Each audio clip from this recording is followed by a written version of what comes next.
kata Buya Hamka, ciri orang bertakwa itu kalau dia makan minumnya setelah dia berbuka puasa itu dikendalikan. Ya, jangan kita ya puasa Ramadan tapi ya setelah kita azan maghrib berkumandang itu syahwatnya kita lepas ya tanpa kendali, liar. Ya, semua makanan ya dimakan semuanya. Ya, semua minuman diminum. Makanya hati-hati ya, banyak orang puasa mestinya dia tambah sehat justru malah sakit. Kenapa? Gulanya nambah, ya kan? Karbonya nambah gitu. Olahraganya kagak, kan begitu. Nah, ini harus hati-hati, seimbang. Nanti jangan salahin puasa. Oh, Pak Ustadz, ini gara-gara puasa Ramadan. Ya, bukan salah puasa, ente yang salah. Pola makannya cuma mindahin jam ya. Makan pagi, sarapan biasa jam 7, jam 8 dipindahin jam 4. Ya. Makan siang sama makan malam digabung. Habis maghrib itu cuma mindahin jam makan doang, nggak boleh begitu. Lalu kemudian Anda sebebas-bebasnya ya, sebanyak-banyaknya mengkonsumsi makanan, enggak. Itu bukan ciri orang yang bertakwa dalam puasa, ini kata Buya Hamka.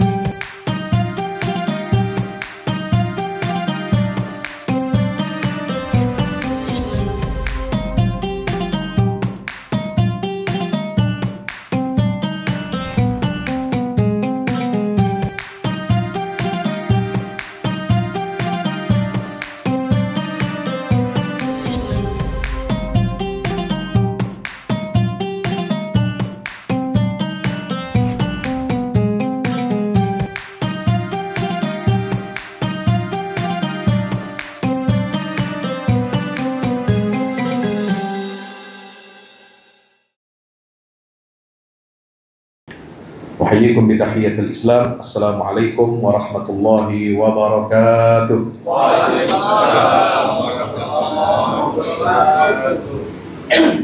Alhamdulillah wassalatu wassalamu ala Rasulillah wa ala alihi wa ashabihi wa man tabi'ahum bi ihsanin ila yaumil qiyamah.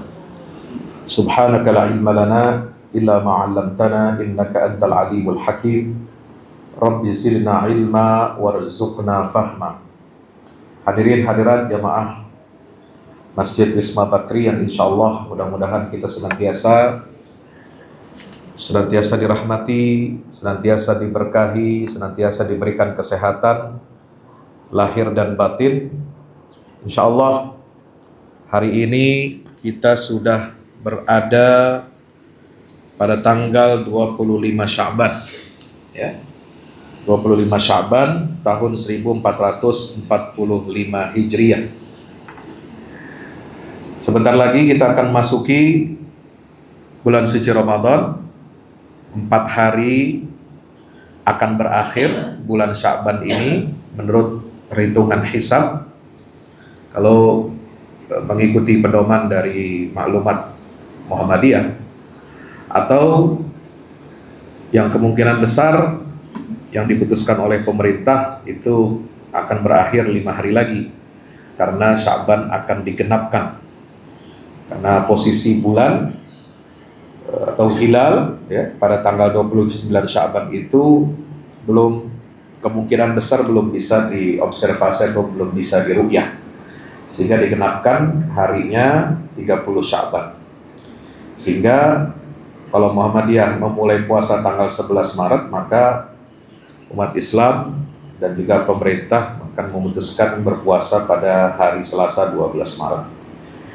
Tapi itu semua tidak mengurangi khidmat kita, tidak mengurangi rasa syukur kita, walaupun ada perbedaan memulai hari ibadah puasa pada tahun ini, tidak akan mengurangi kekhusyuan kita, persiapan kita, kesiapan mental kita untuk senantiasa kita beribadah kepada Allah Subhanahu wa Ta'ala di bulan Ramadan.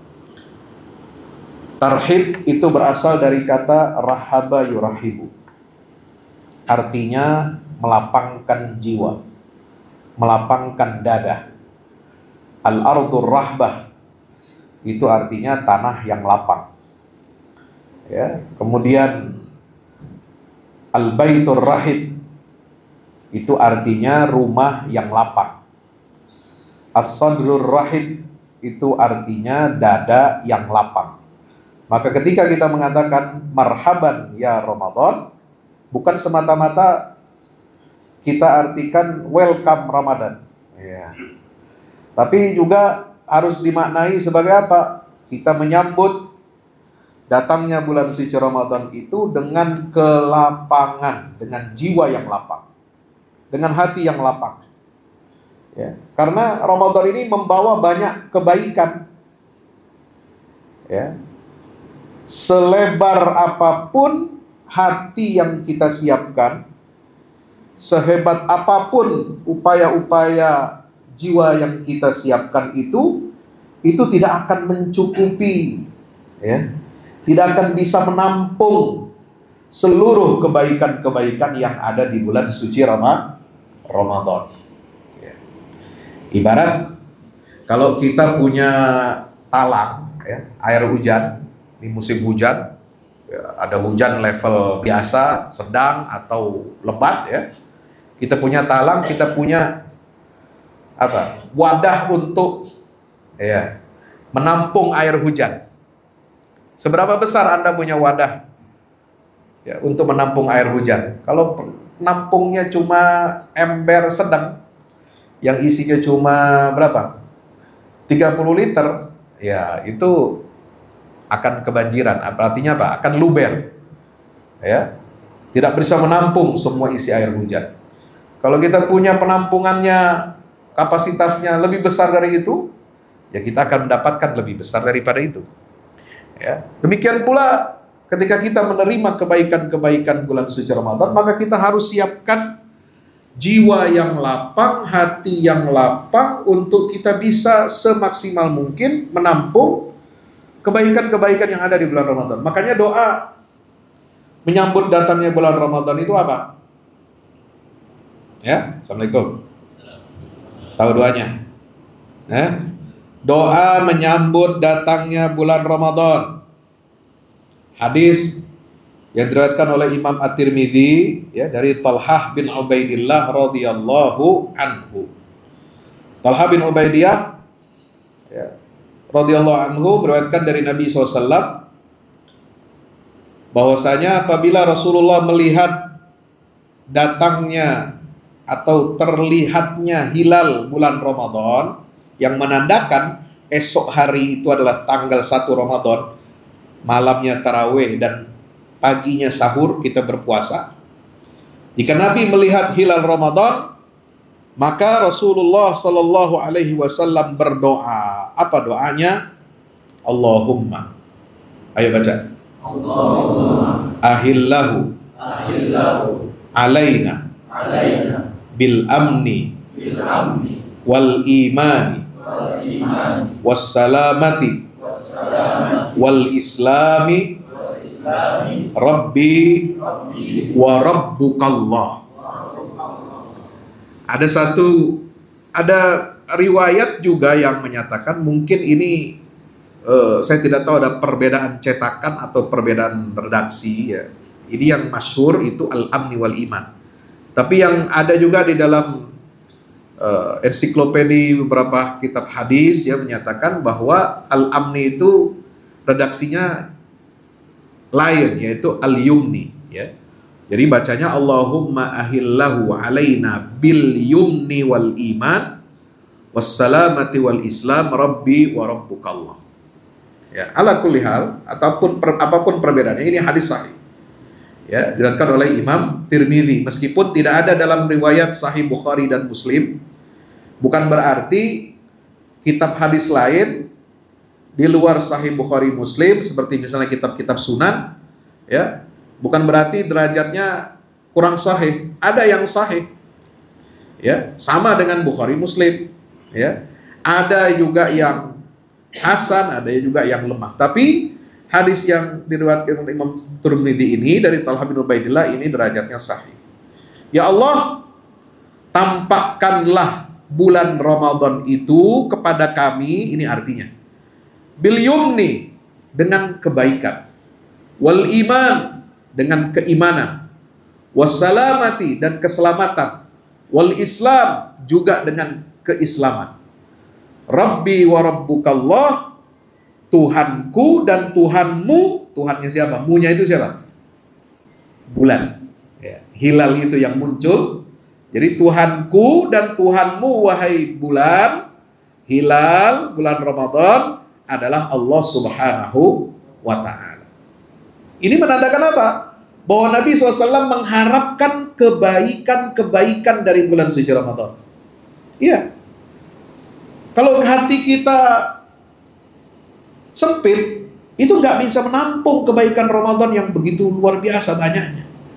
Maka hati kita harus kita siapkan, kita buka selebar-lebarnya jiwa kita, ya. Untuk apa? Untuk bisa menampung kebajikan-kebajikan yang ada di bulan suci Ramadan. Makanya dalam hadis Nabi SAW mengatakan, ya, ada satu hadis yang mengatakan begini, ya baghiyal khairi aqbil, wa ya baghiyasy syarri adbir. Ya.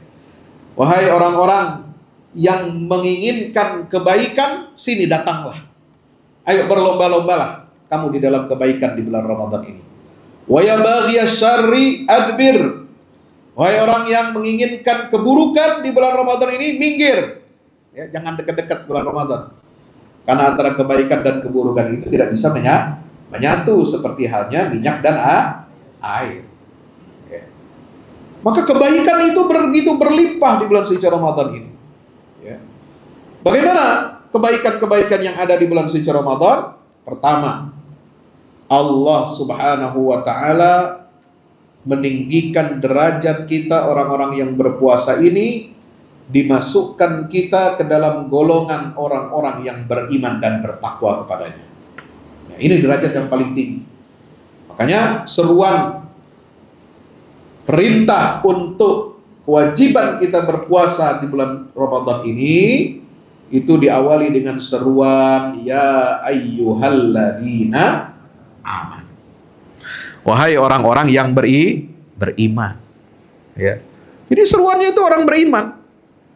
Karena tanpa keimanan nggak mungkin orang bisa berpuasa dengan benar.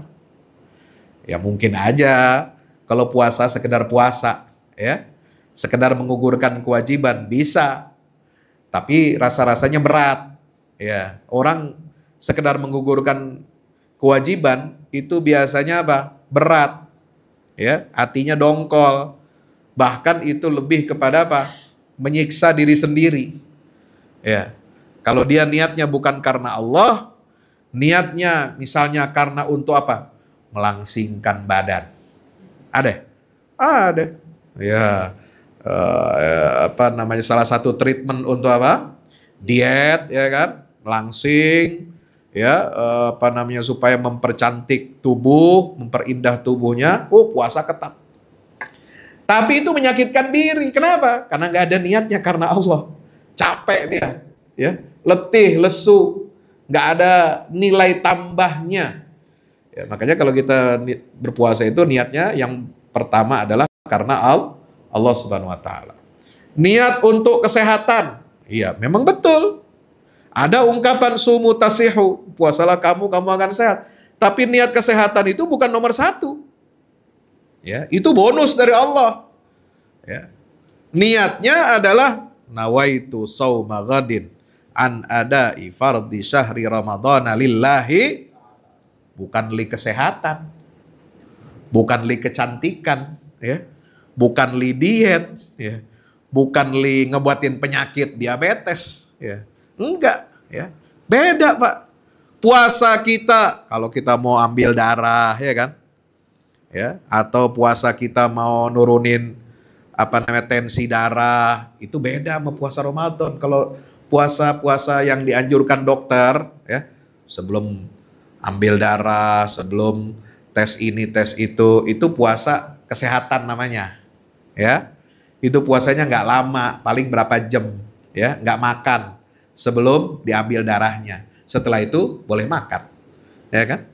Tapi puasa Ramadan ini ada aturannya, Ada SOP-nya. Langsung dari Allah Ta'ala. Ya, disebutkan di dalam ayat-ayat Al-Quran.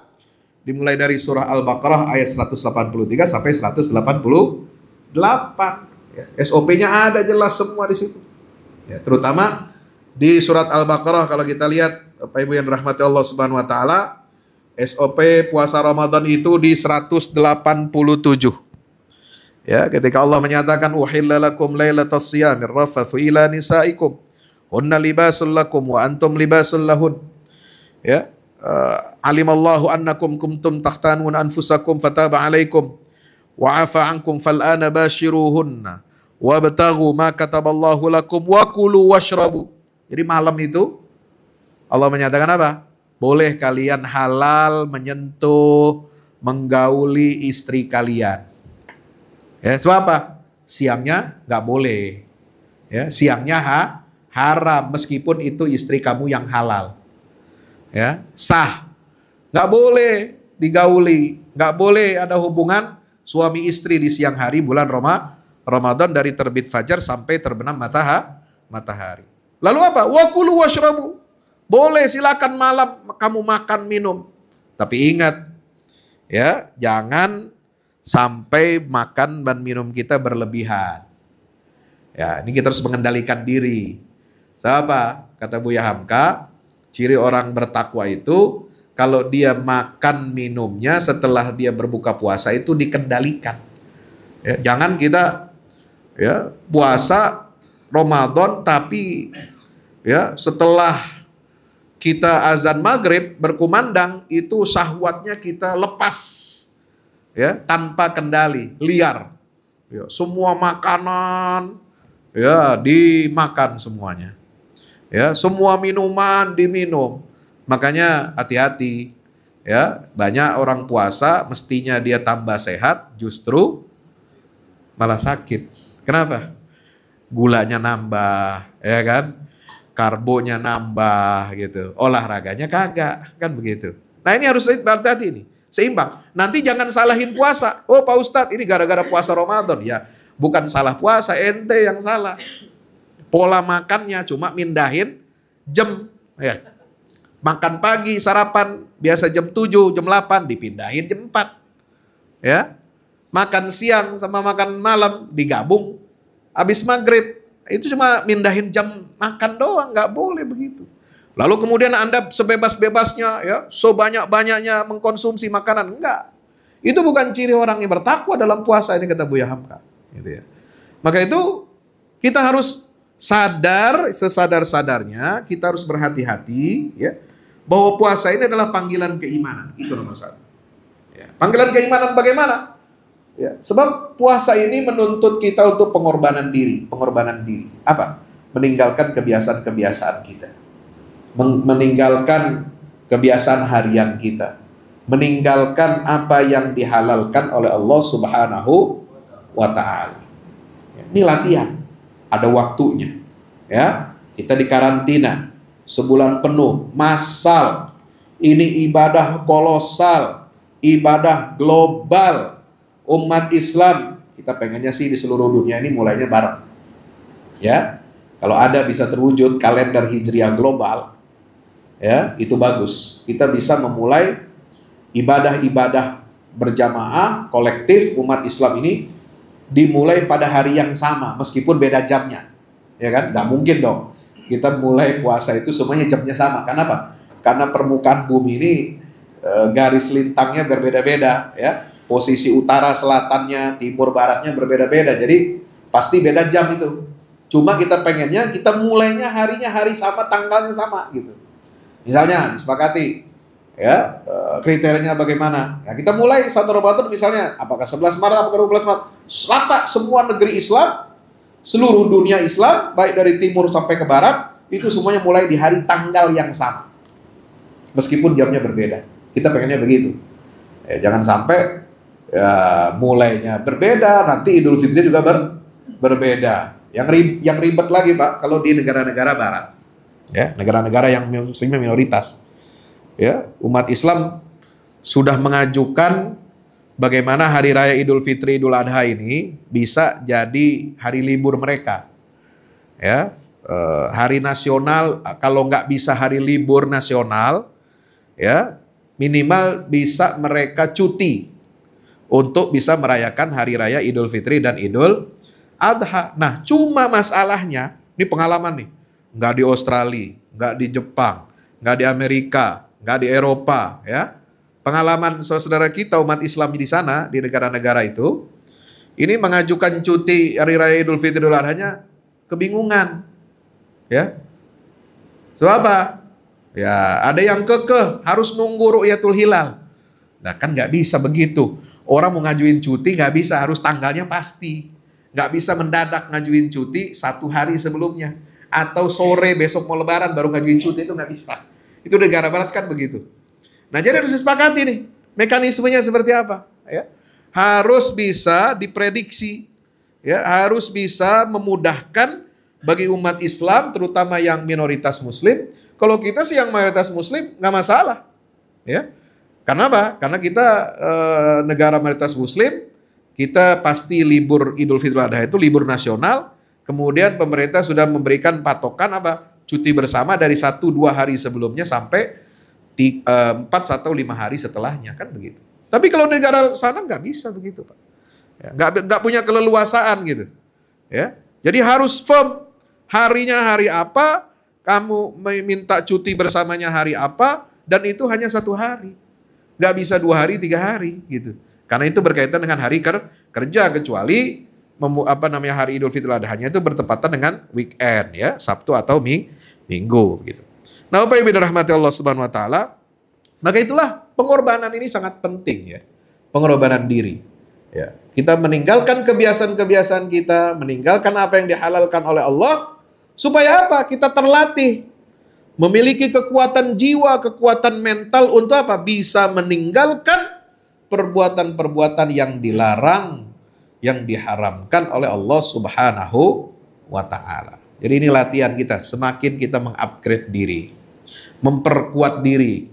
Ya, kenapa? Karena kalau di hari-hari di luar bulan Ramadan yang dilarang itu kan yang haram-haram saja. Ya kan? Kalau yang halal boleh, silahkan. Ya, tapi di bulan Ramadan ada 2 tambahan. Ada plusnya. Yang haram harus ditinggalkan, plus yang halal juga ditinggalkan di siang hari di bulan suci Ramadan. Ya, itu yang pertama. Yang kedua, hadirin rahmati Allah Subhanahu wa taala, apa tujuan puasa ini? Dikatakan oleh Allah dalam Al-Qur'annya adalah la'allakum tattaqun, supaya kamu bertakwa. Nah, bertakwa ini artinya apa? Menjaga diri kita dari segala mara bahaya. Itu arti asli, ya. Makna kata takwa adalah menjaga diri dari bahaya. Apa bahayanya? Bahaya yang bisa merugikan kita di dunia dan di akhirat. Ya. Itu semua masuk dalam kategori takwa. Misalnya, kita dilarang oleh Allah untuk berzina. Kenapa? Karena zina itu ada madorotnya. Ya, bahayanya buat kita di dunia dan di akhirat. Bahaya di dunia, ya, bercampur aduknya nasab. Ya, nggak jelas siapa laki, siapa bapaknya, ini anak, siapa bapaknya nggak jelas. Ya, itu nggak boleh. Ada cerita tuh di Kolombia, ya, ada lagi viral, ada perempuan umur baru 39 tahun, tapi anaknya udah 20. Tiap kali zina beranak. Ya, kagak jelas bapaknya yang mana. Ya, 20-20-nya diasuhin. Ya. Dan nggak ada yang mau ngaku ini anaknya, ini anak saya gitu, nggak ada yang mau ngaku. Ya. Ini luar biasa ini. Jadi manusia itu kok bisa seperti itu. Ya. Berhubungan seks dengan siapa saja, nanti lahir anaknya nggak jelas yang mana bapaknya. Ya. Nah, Islam tuh nggak begitu. Anak lahir ke dunia itu harus dalam ikatan perkawinan yang sah. Madorotnya besar, luar biasa, dan itu membebani negara. Ya, membebani si ibunya. Karena anak yang lahir di luar nikah itu, ya, binnya siapa? Bukan bin bapak kandung biologisnya, itu ibnu ummiha, ya, putra dari ibunya. Nah, ini tanggung jawab sosialnya berat. Negara harus, ya, menjadi apa? menjadi penanggung jawab ya, memberikan nafkah dan lain sebagainya. Itu berat, itu campur aduk nasab. Belum lagi nanti kalau muncul banyak penyakit-penyakit kelamin, gonta-ganti pasangan. Nauzubillah min zalik ya. Itu madarat di dunia. Maka itu kita bertakwa, jauhi perzinahan, wala taqrabuz zina. Dampaknya di akhirat ya tentu akan lebih besar lagi siksa dari Allah Subhanahu wa taala. Semua apa yang dilarang Allah itu adalah kita harus jauhi. Kenapa? Karena memiliki resiko-resiko, bahaya-bahaya baik kita yang kita tanggung di dunia, apalagi nanti kita tanggung di akhirat. Itu takwa. Nah, orang yang beribadah puasa ini, dia melatih dirinya untuk terbiasa menjauhi larangan-larangan Allah, terbiasa mencintai, mengikuti apa yang diperintahkan oleh Allah Subhanahu wa taala. Yang ketiga, ya, disebutkan di dalam ayat-ayat tentang puasa ini, pentingnya kita mengisi bulan Ramadan ini dengan Al-Qur'an. Kenapa? Karena Allah syariatkan ibadah puasa, wajibkan puasa Ramadan, puasa sebulan penuh itu di bulan Ramadan. Terus kenapa bulan Ramadan dipilih oleh Allah sebagai bulan wajibnya kita puasa? Kenapa enggak bulan lain?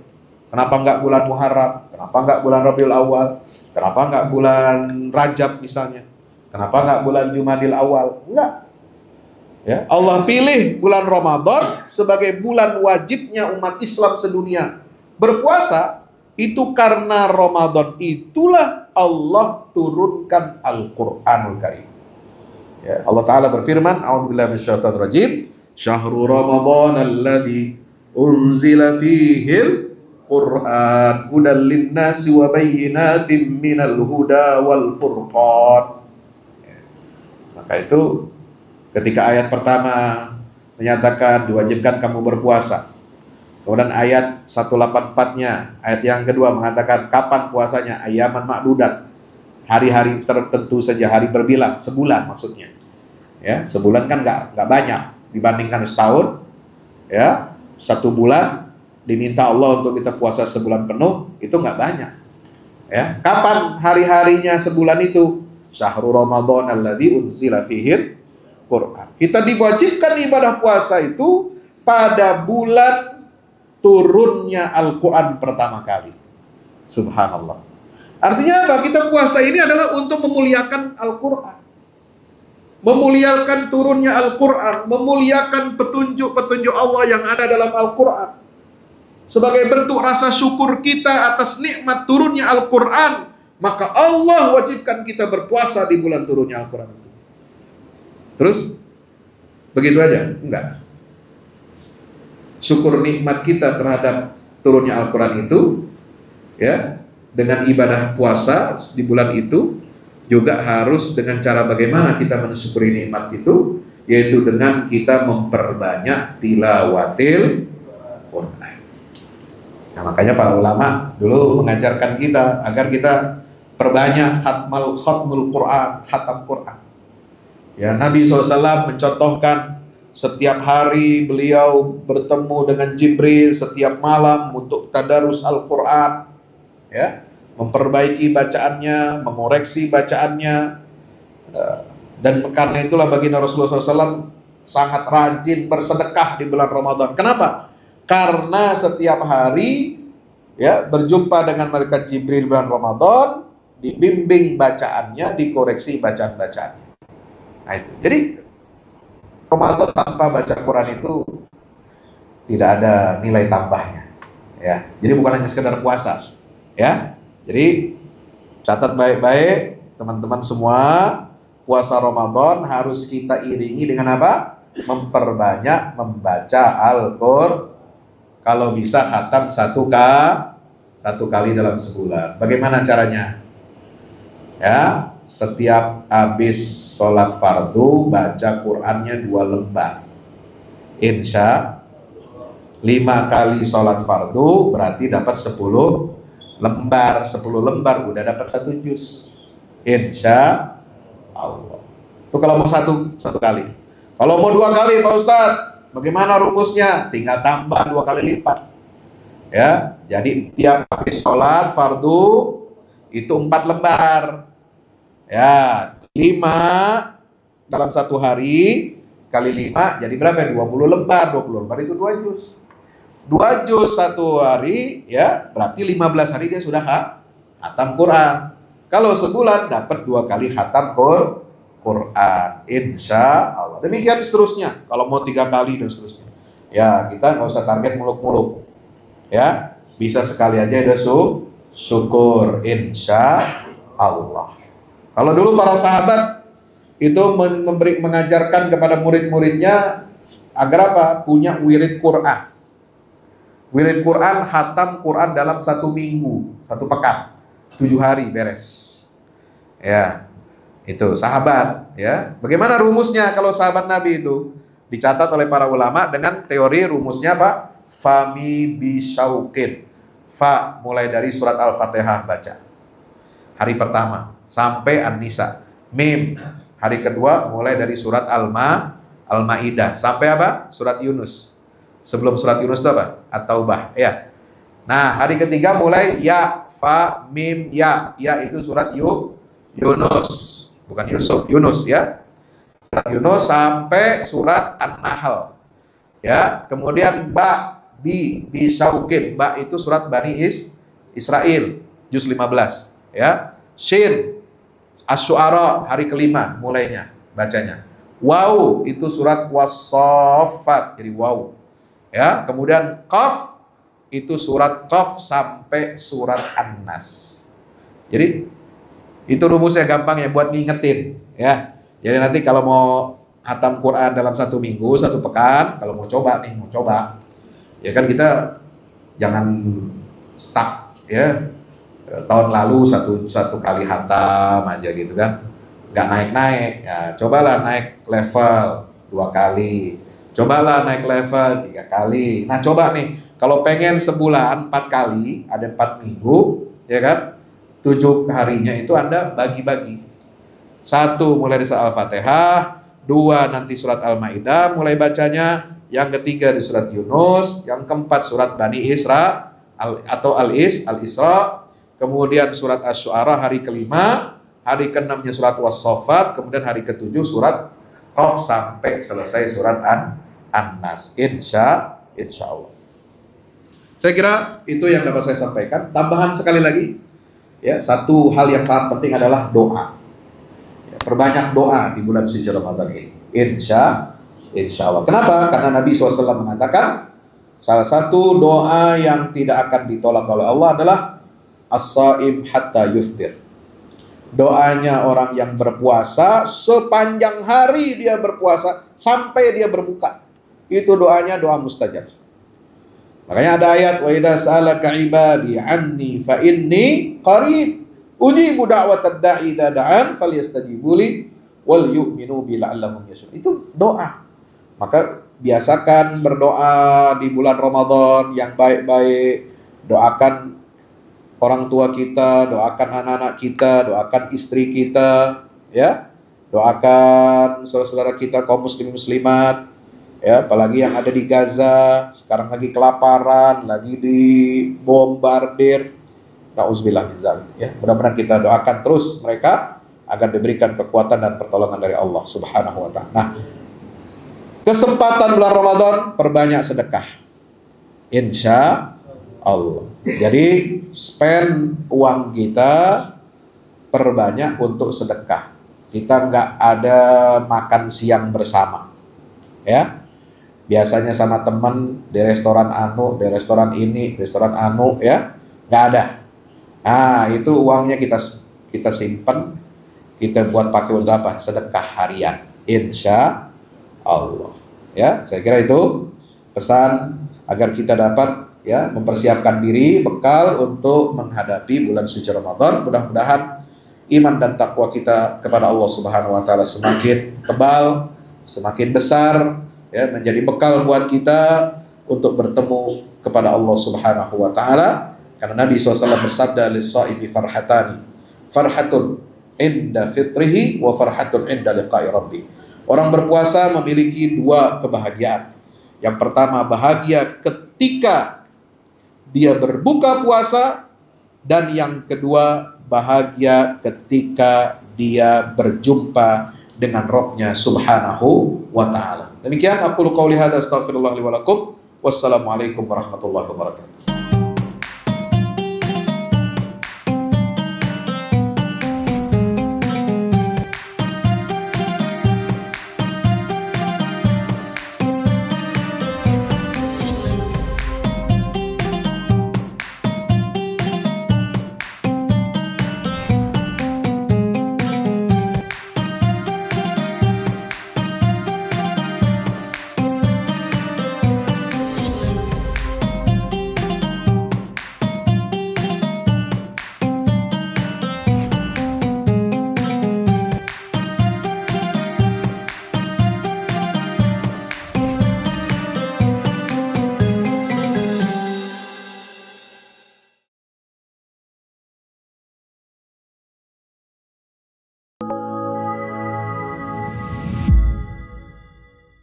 Yang terbaru dari Ustadz Fahmi Salim, buku Runtuhkan Zionis Rebut Baitul Maqdis, buku yang siap membuka cakrawala pikiran dan batin sahabat, sudah bisa dipesan sekarang juga. Hasil yang dicapai para mujahidin dalam pertempuran Badai Al-Aqsa 7 Oktober 2023 memiliki arti penting ataupun nilai strategis, bukan hanya dalam pembuktian bahwa kekuatan Israel bisa dikalahkan bahkan oleh pihak yang memiliki persenjataan jauh di bawahnya, melainkan juga dalam menyadarkan dunia Islam, terutama para pemimpinnya yang memilih menjadi penonton ketimbang membantu sesama saudaranya. Buku ini adalah salah satu bentuk dukungan dan ikhtiar dengan niat berjuang bersama-sama dengan mujahid Palestina. Tak sekedar memberikan informasi, membeberkan fakta atau data kepada khalayak di Indonesia. Buku ini juga hadir untuk meluruskan tudingan bahkan fitnah terhadap para pejuang di sana. Betapapun kita berada jauh dari Al-Quds, melalui buku ini kita akan dapatkan bagaimana kita bisa memperoleh pahala yang sebanding dengan para pejuang di garda terdepan di negeri perlawanan Palestina. Dapatkan buku Runtuhkan Zionis Rebut Baitul Maqdis segera.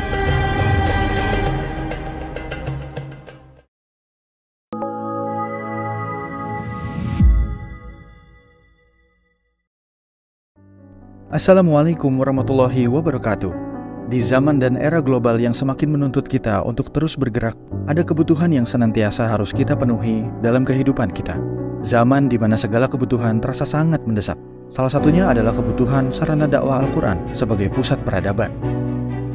Al-Fahmu Institute hadir demi menjawab kebutuhan akan sarana dakwah Al-Quran di era masa kini.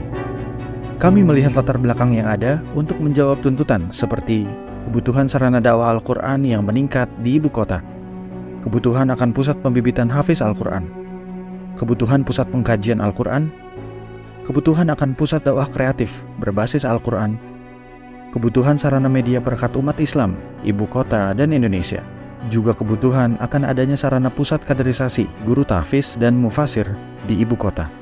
Yayasan Al-Fahmu International Indonesia sedang membangun gedung pusat dakwah Quran yang berlokasi di Jalan Pengukiran 3, Pekojan, Tambora, Jakarta Barat. Gedung pusat dakwah Quran ini insya Allah akan menjawab tantangan dan kebutuhan akan sarana dakwah Al-Quran yang ada, seperti yang digagas oleh Direktur Al-Fahmu Institute, Kiai Haji Fahmi Salim MA, yaitu tugas peradaban kita semua adalah untuk berperan dalam menerjemahkan cetak biru peradaban, yaitu Al-Quran dalam dunia nyata.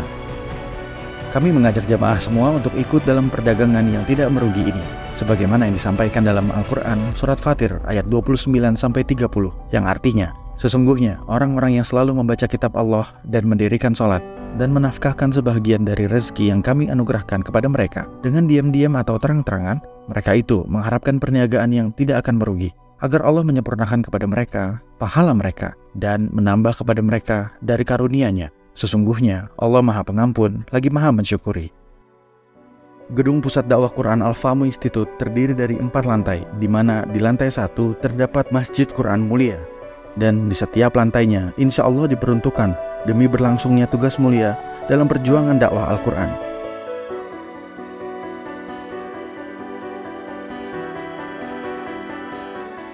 Berikut adalah rencana anggaran biaya yang dibutuhkan dalam pembangunan Gedung Pusat Dakwah Quran.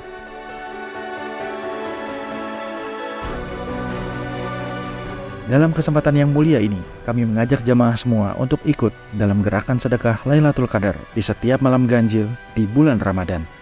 Salurkan melalui nomor rekening berikut ini: